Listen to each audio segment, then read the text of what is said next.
देखिए आज का जो हमारा संगठन है क्या है, संगठन है उसमें हम लोग सबसे पहले पढ़ेंगे आपको अंतर्राष्ट्रीय मुद्रा कोष। तो जरा आप लोग और से समझिएगा कि जो अंतर्राष्ट्रीय मुद्रा कोष है इसको क्यों, मतलब कि इसका फॉर्मेशन किया गया था, इसके पीछे कारण क्या था। तो जैसा कि हम लोग जानते हैं कि 1929-30 में जो आपको विश्वव्यापी आर्थिक मंदी आई थी, तो इस मंदी से क्या हुआ था कि दुनिया के सभी देश जो थे वो आपको क्या हुए थे, प्रभावित हुए थे। क्या हुए थे, प्रभावित हुए थे। कोई ज्यादा हुआ था, कोई कम हुआ था, लेकिन प्रभावित सब हुआ था, ठीक है ना।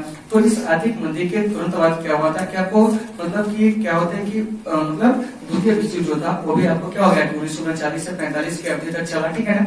तो ऐसे अवधि में क्या हुआ था कि आपको कई सारे देशों की स्थिति तो पहले से ही खराब थी। दूसरी बात कि द्वितीय विश्व युद्ध के बाद बहुत सारे देशों की स्थिति क्या हो गई, खराब हो गई। क्या हो गई, खराब हो गई, ठीक है ना।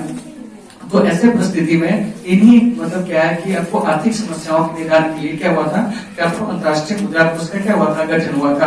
तो देखिए ये जो अंतर्राष्ट्रीय मुद्रा कोष है वो आपको ब्रेटन वुड्स सम्मेलन का क्या है, परिणाम है। क्या है, परिणाम है। मतलब कि ये जो अंतर्राष्ट्रीय मुद्रा कोष है इसकी जो स्थापना हुई थी वो आपको ब्रेटन वुड्स सम्मेलन के द्वारा हुआ था। तो ये जो ब्रेटन वुड्स सम्मेलन है ये आपको वर्ष 1944 में, किसमें, वर्ष 1944 में अमेरिका के न्यू हैम्पशायर में हुआ था, जिसमें आपको 45 देशों के प्रतिनिधियों ने क्या किया था, आपको हिस्सा लिया था, ठीक है ना। उसके बाद इससे क्या हुआ था कि मतलब अस्तित्व में लाया गया, यानी कि ये जो आपको अंतर्राष्ट्रीय मुद्रा कोष है IMF है, इसका जो फॉर्मेशन हुआ था वो आपको वर्ष 1944 में ही हुआ था, लेकिन यह कार्य करना जो शुरू किया था यह आपको वर्ष 1945 से, यानी कि 27 दिसंबर 1945 से यह क्या हुआ था कि आपको वर्किंग पीरियड में आया। तो आइए इसी पर हम लोग क्या करते हैं, चर्चा करते हैं। और खास बात यह है कि इस वीडियो के माध्यम से हम उसी क्वेश्चन को केवल इसमें इंक्लूड किया है जो आपको क्या है कि एग्जाम में पूछे जा सकते हैं, ठीक है ना। तो आइए इसको हम लोग थोड़ा सा देखते हैं, अच्छे से इसको ब्रेक करते हैं। तो देखिए तो ये जो IMF है क्या है,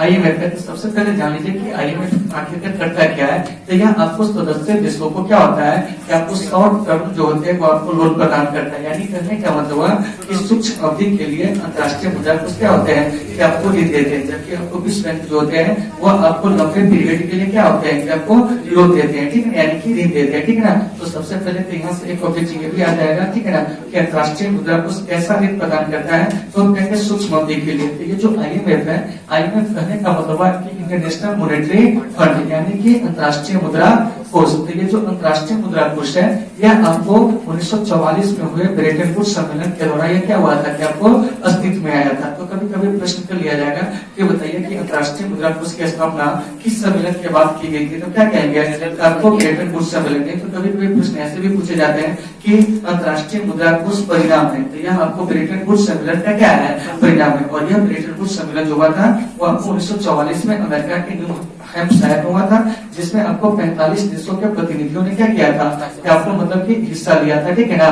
और उसी के बाद यह आपको जो आर्थिक संगठन है वो आपको क्या हुआ था, अस्तित्व में आया था। लेकिन यह जो कार्य करना प्रारंभ किया था 27 दिसंबर 1945 को, जब क्या हुआ था कि 29 देशों के प्रतिनिधियों ने इस पर क्या किया था, हस्ताक्षर किए थे। उसके बाद से यह कार्य करना क्या कर दिया, शुरू कर दिया। यहाँ से क्वेश्चन पूछेगा कि बताओ कि IMF कार्य करना कब शुरू किया था, तो 27 दिसंबर 1945 को, ठीक है ना, जब इस पर 29 देशों के प्रतिनिधियों ने क्या किया था, हस्ताक्षर किए थे। लेकिन इसका गठन जो हुआ था 1944 में हुआ था ब्रेटन वुड्स सम्मेलन के द्वारा, ठीक है ना। और ये जो ब्रेटन वुड्स सम्मेलन हुआ था, बार बार बता रहे हैं कि अमेरिका के न्यू हैम्पशायर था, क्या देखिएगा कि अमेरिका में हुआ था। कहाँ हुआ था, अमेरिका में।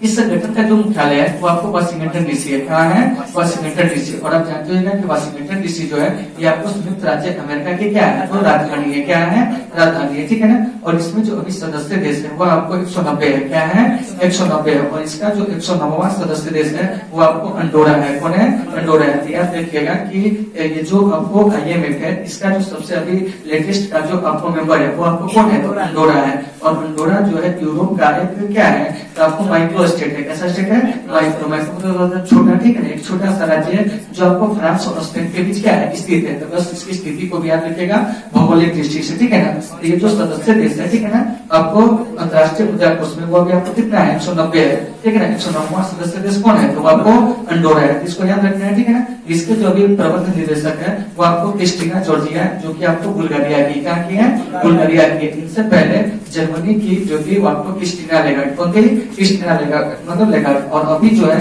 इसकी प्रबंध निदेशक, ठीक है ना, वो आपको क्रिस्टीना जॉर्जिया, जो कि बुल्गारिया के अर्थशास्त्री, ठीक है ना। और अंतर्राष्ट्रीय मुद्रा कोष में जो अभी मुख्य अर्थशास्त्री है वो आपको गीता गोपीनाथ है। कौन है, गीता गोपीनाथ है जो कि आपको भारतीय मूल की, कहाँ की है, भारतीय मूल की। इन चीजों को भी आपको अच्छे से क्या करना है, याद रखना है। अब देखिए अब क्या है कि ये जो अंतर्राष्ट्रीय मुद्रा कोष है, ठीक है ना, वो आपको मतलब अंतर्राष्ट्रीय व्यापार और वित्त के प्रबंध करने के लिए वो आपको एक विशेष प्रकार की मुद्रा का प्रयोग करता है, जिसको हम लोग बोलते हैं एसडीआर। क्या बोलते हैं, एसडीआर। एसडीआर कहने का मतलब हुआ कि आपको स्पेशल ड्राइंग राइट्स, हिंदी में उसको कहते हैं विशेष आहरण अधिकार। क्या कहते हैं, विशेष आहरण अधिकार। तो आप लोग बता सकते हो कमेंट करके भी, ये जो एसडीआर है यह अस्तित्व में कब आया था, ठीक है ना।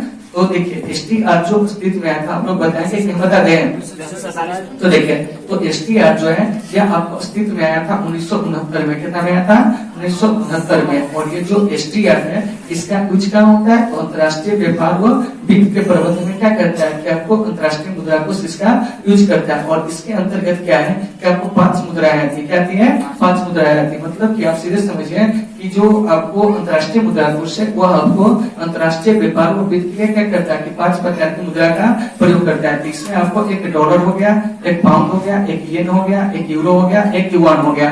तो समझ लीजिए डॉलर जो है अमेरिकन डॉलर की बात हो रही है, पाउंड जो है ब्रिटिश पाउंड की बात हो रही है, येन जो है जापानी येन की बात हो रही है, ठीक है ना। यूरो जो है आपको यूरोपीय संघ की क्या है, मुद्रा है, ठीक है ना। और युआन जो है आपको चीन की क्या है, कि आपको मुद्रा है, क्या है, मुद्रा है। और ये जितने भी मतलब मनी देख रहे हैं, जितने भी मुद्रा देख रहे हैं, ये सभी के सभी जो है वो आपको हॉट मनी है। कैसी मनी है, हॉट मनी है। हॉट मनी है यानी कहने का मतलब है कि कर मुद्रा। कर मुद्रा हम किसको कहते हैं, ऐसी मुद्रा जिसका बाजार में भाव ज्यादा हो, क्या हो, ज्यादा हो, वो जल्दी बिक जाता है। ऐसी मुद्रा को हम लोग क्या कहते हैं, आपको हॉट मनी कहते हैं। जैसे देखते हुए ना कि हम लोग भारतीय है, किसी व्यक्ति के पास देखते हुए ना कि अगर डॉलर है, क्या है, डॉलर है, हम तुरंत कहते हैं कि भाई ये डॉलर हमें दे दो, इसके बदले में हम तुमको 500 रुपया देंगे। अगर सब मान के चले कि जितना उसका मूल्य है उससे 100-200 रुपया हम बढ़ा के उसको क्या करते हैं कि देते हैं। क्यों, क्योंकि आज एक डॉलर जो है, ठीक है ना, उसकी कीमत भारतीय रुपया में जो है वो आपको क्या है, आपको 77 है। मतलब कि भारत के 77 रुपया, ठीक है ना, अमेरिका के कितने रुपए होंगे, तो आपको $1 के बराबर होगा, ठीक है ना। वहीं देखिए कि आपको एक सॉफ्ट मनी का भी एग्जांपल दे देते हैं, जैसे नेपाल की मुद्रा है और हमारा भारतीय मुद्रा है, ठीक है ना।